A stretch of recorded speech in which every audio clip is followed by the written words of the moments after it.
Hey everybody, it's Jermaine from Fathericity. I am here to talk with y'all today about something that has come up recently. If you haven't noticed, Charlie's not with me today. We've got some things going on in both of our lives. Nothing bad, nothing tragic, nothing like that. But we decided we're going to try to keep up the web page, keep up the podcast, keep up the episodes by trying to record when we can solo, and then when we can get together and put forth great content for all of our listeners, all of our viewers, all of our watchers, all of our followers. So Bowman and I are cool. Charlie and I are cool. Just things going on. I know he's got some stuff. I've had some stuff. So we've been away for a whole minute. So we decided now's the time. Better late than never to kind of get the show going again. To start 2024. It is 2024. If you can believe that, dads. We made it another year. I'm going to go ahead and just make this short and sweet. Ended the year on not quite a good note. I'm pausing for dramatic effect. But no, in all seriousness, my wife and I had a very good conversation right after the new year. And I think it's something that we as dads, as husbands, as fathers sometimes neglect. And that's taking time for your spouse. I'm not here to speak for my wife, so I'm not going to try to throw her under a bus or anything like that. But we had a conversation and we both had some feelings about some things we've both been doing, and they weren't great. I mean, I'll be real. You know, we're both adults. We've got things going on. My wife's working on her master's degree. Hopefully by the summer, she'll be completed with that and she'll have her master's degree, which is awesome. I'm working on a few new endeavors myself. But before even that took place, my wife and I had a conversation. My son was at school. He was at daycare. Yes, don't judge me. We are both teachers, and we still sent our son to daycare. My thoughts on that were just this. He's an only child, and we pay for daycare, so he needs to get the social aspect, the educational aspect. He'd been with us the week before, and we sent him to daycare because, quite frankly, my wife and I needed some quality time just to hang out on the couch and enjoy each other's company. Well, you've always heard the adage, you know, when the children leave, the parents are still behind. And that became sadly, painfully evident earlier this month. My wife and I didn't have much to talk about. We pour so much of ourselves as parents, as mothers, as fathers, in our own way. We pour so much of ourselves into our children. We sometimes neglect to pour into our spouses. And that's kind of where the conversation went for both of us. My wife wants me to be her biggest cheerleader. And right now, well, at the time, she felt like she wasn't getting very many cheers from the sidelines, that being me. I felt like that I wasn't being valued. I mean, I just like everybody else, you split up the division of labor and all this and that. Sometimes I do more, sometimes she do more, so on and so forth. But there was a lot of things I was doing, trying to keep the house afloat, just trying to make sure everybody was happy and situated. And I just kind of just felt like even doing all those things, it wasn't enough and I wasn't feeling valued. So we had some hard truths in our conversation talking about that. And we're working on it. I really feel like that's our goal right now, is just trying to find ourselves within motherhood and fatherhood. And that's what I want to touch on today, guys. Is like, yes, your role is hard. Being a dad is hard. It's supposed to be. It's not supposed to be easy. It's supposed to be. It's hard. Some days are better than others. You got a lot of victories. You got some defeats. There are times where You think you're just on cloud nine being a father. You see your kids, in particular for me, my son, and you think he's thriving some days, and then some days, you know, you lose your temper, or you get agitated or overstimulated. And I did not think that was a thing for dads, like how a dad could be overstimulated. Y'all, you could be overstimulated. I'm going to tell you that right now. My son went to a birthday party yesterday. Went to Peter Piper Pizza. If you're a parent, you understand the power that Peter Piper Pizza has over your child. He does great at Peter Piper. Don't get me wrong. He does great. He played the games. You got him the tokens. He ate maybe half a slice of pizza because all he wanted to do was play the games. We got it. We get it. We know that. But he had a great time. At the end, you know, you get to cash in your little tokens and all that and get these little dinky toys or little candies or whatever.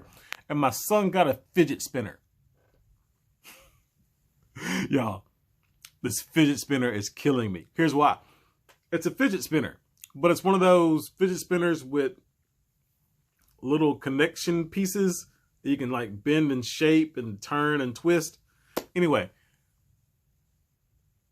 with my son having that and the creative mind that he has, he was making all sorts of configurations with the fidget spinner. And he would ask my wife and I over and over and over again what he made. He'd do something. What is this? Daddy, what is this? Mommy, what I make? Daddy, what I make? And we're just thinking of just whatever comes up in our heads.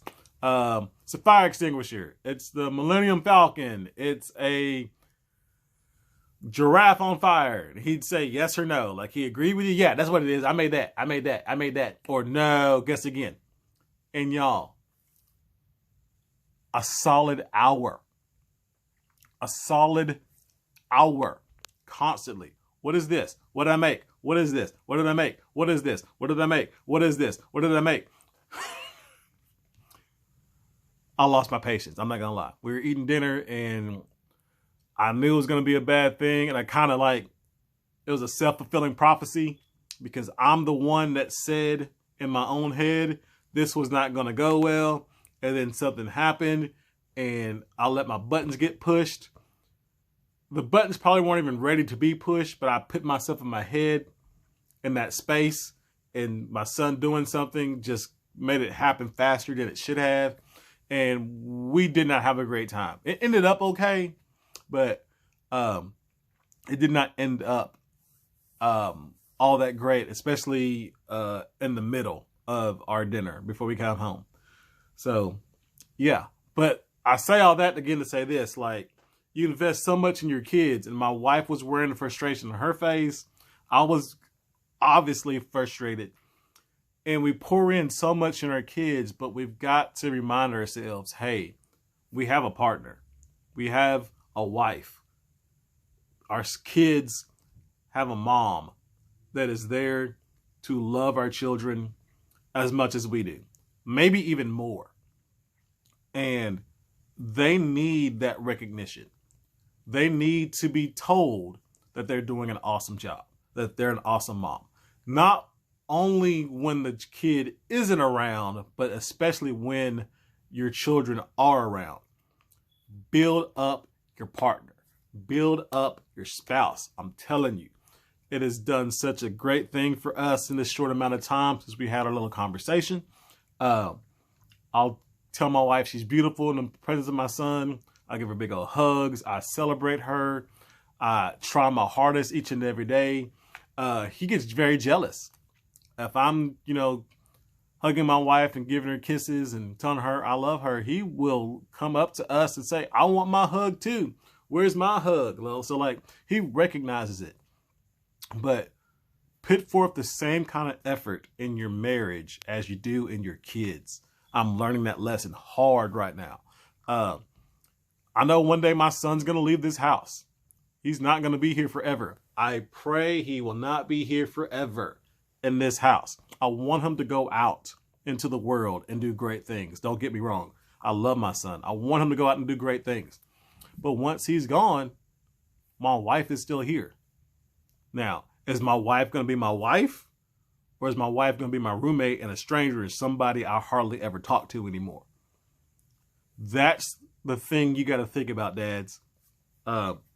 If you're with your wife, if you're with your baby mama, whatever you got going on, hold them up to the highest regard possible, because they are a huge investment in your children and how they are raised and how they grow up. And without you and your partner being like this, it's very hard to have a kid break out apart. And the kid's not even trying to. I mean, I'm not saying my kid wants my wife and I to split up, but what I am saying is when you give so much attention to your children and you neglect your spouse, you're going to have a problem.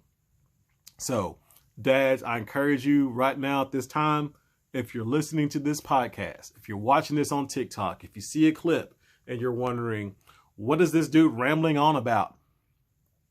Take the time to invest in not only your children, but your marriage. Find a date night. I've seen the 222, the 777, the 666. Don't say 666. My bad. If you want to go about it, the 888. We've discussed it before.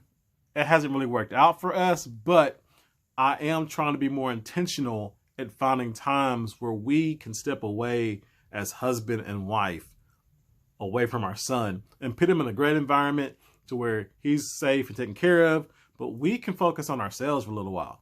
We can have an adult conversation. You know, we could sit down and eat at a restaurant and not have to shovel food down our throats because we know once he's done, he's going to try to run out of the restaurant. So, the 444, the 777 goes something like this. Every 7 days, every 4 days, something like that. Have a date night. It doesn't have to be a date. You don't have to actually go to a restaurant, but just find a night to where you two can connect for an hour and a half, 2 hours on your own without your child or children present. So do that every week. That's a great way to connect. Then they say every 7 weeks, you go on an overnight date. Every 7 weeks, you find an opportunity to where you spend the night outside of your house or have your child stay the night at grandma's house, at aunt's house, at uncle's house, a sleepover with a friend, so that, again, you and your spouse can connect overnight without having to think about them for that evening. And then every 7 months, you're supposed to go on a weekend away without your kid or kids. That's a toughie for a lot of people. I'm not saying you should do that, but maybe find something in your schedule that fits that mold to where you can find a steady and consistent schedule to where you and your spouse can get together. I'm not going to lie. After my wife and I had this conversation, I was like, we should go to Starbucks. Let's go to the library and go to Starbucks. So we had lunch together. Again, my son was in daycare, so we had that luxury. Again, my wife and I are teachers. And we went to dinner. So we went to lunch, had a good time, good conversation. Some stuff came up. We talked to somebody that was there. So our conversation was more about something else as opposed to husband and wife, kind of deal. But we still engaged conversation. Went to the library, checked her out some books, checked me out a book or two. We went to Starbucks and we got some drinks and we read our books together. I know some of y'all are going to think hey, that's not very cool. You got a book, so you're together, but you're separate? Yeah, we were together. We sat next to each other, but we were separate reading our own books. But without our son there and being what's the word I'm looking for? Purposeful in what we were doing, we were connected. And I actually already finished the book she was reading. We both have a similar taste in some authors. So I read the book that I checked out for her because she wanted to read it because I did and told her it was a good book. So there were times she would ask me questions. And again, I wanted to feel valued and worthy. That was right up my alley. And I just told her, like, hey, I can't tell you. I can't tell you. You want to read the book? Read the book, get the answer. I don't want to spoil it for you. I'm not about spoilers. So anyway, that was a great day for us. We came home, we read some more. And then we picked up our son and had a great day to finish out the rest of the day. And then a couple days later, we went out that night, found a babysitter. It was my niece, and we had a good time. We ate dinner, and we went to a show and came home, got our kid. He was passed out. My wife held him all the way home. But again, those conversations, just driving in the car without having someone in the back seat, asking questions or wanting or needing or anything like that, and your energies are focused on each other, I'm telling you, it does a great thing. We love our kid. We love our son. Don't get us wrong. Please don't get that idea of any inclination that we would be doing life better without him, because he has made us better people. But us being better people also means we need to be better spouses and partners for each other. So keep that in mind, dads, as you're going through this. And I'm going to say this, I'm going to be done. I have been doing something with my son that's been crazy lately. And my wife, from time to time, mentions it, and she kind of says, mm-hmm. And it finally clicked. Sometimes my son doesn't want to, again, he's 3, I get it. He's only 3 years old. But you can tell he really wants something, but he like makes sounds and grunts and stuff. And he can have a whole conversation with you 5 seconds before. But when it's in his feelings, he just, like he'll just point and gesture and look at stuff like, son, I understand. I know I'm kind of the gentle parenting thing to a certain extent. So I do talk to my son. I get it to his level as best I can. I have those conversations. I'm like, son, buddy, I love you. I know you want something. Are you okay? Are you frustrated? Are you mad? And he'll, okay. I need you to take a deep breath. And when you're ready, I need you to tell me what it is you're upset or angry or sad or scared of. Because daddy doesn't understand your grunts and uhs. And I want to help you to be able to figure out what it is you need. So talk to me. And I'll be saying that to my son, and my wife's like, talking is good. Letting someone know what they need is good. She got me, y'all. She got me. So, we want our kids to be open with us. We want our kids to be able to tell us anything without fear of condemnation or getting in trouble or anything like that. It works the same way with spouses. They want to know what's on your mind. If you're going through something, if you're struggling through something, if there's something that you're thinking about that's weighing heavy on you, it's not a burden if you let them know. It's a burden if you constantly push them away and they're sitting there on the sidelines trying to figure out what it is that's going on in your mind, and you're making them go crazy because they can't figure out what's going through your head because you won't speak. So, dads, I know it's a tough one. Especially, I'm not in this camp. Especially if your wife, your spouse, the person who's helping you raise your child likes to weaponize that kind of stuff. If that's going on, I'm not saying, you figure out what it is that's going to work for you. And I hate that you're going through that as a father, as a parent, as a dad, as a husband. But lean on your spouse. They want to know what's going on. And maybe, just maybe, you saying something will help you and them figure out how to get through it. So you don't have to do it by yourself. Like I'm doing this episode right now. So I'm sure Charlie will hit y'all with the episode soon. I'm sure myself and Charlie together will come back together, either via Zoom to record or in person side by side on the lawn chairs. We're going to make something happen. But again, we just thank y'all for riding with us. I know it's been a whole minute since we've done one of these. Like I said, life's been tough. Teachers during Christmas, the holiday season, it's just a rigmarole of craziness. And then, the new year starting and all types of stuff. Like, I'll be honest with you, I'm recording this episode right now because my son took a nap. It's snowing outside. We have nowhere to go and nowhere to be in the middle of Texas. Y'all, it's like 18 degrees right now. And this little hoodie I got right now in the room I'm recording in is not enough. So I'm going to let y'all go. But again, thank you for listening. Thank you for watching. Follow us on Facebook. Follow us wherever you get your podcasts. Follow us on TikTok.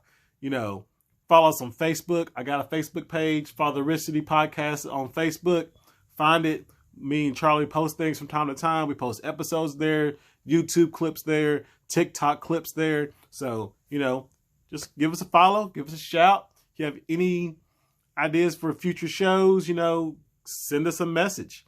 Fathericity@gmail.com. It's a great way to get in touch with one of us.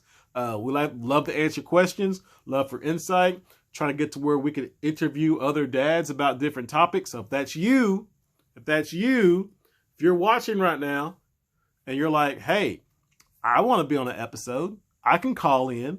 I got a Zoom. I got a cell phone. I got a podcast set up. I can link up with you guys.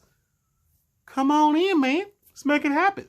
But again, Fathericity, fatherhood is hard, but guess what? When we come together, especially if you're married and you got a spouse, a rock star wife who's an outstanding mother, parenting is hard, but it is just a little bit easier with somebody riding with you. All right, this is Jermane from Fathericity. Peace out. See y'all next time.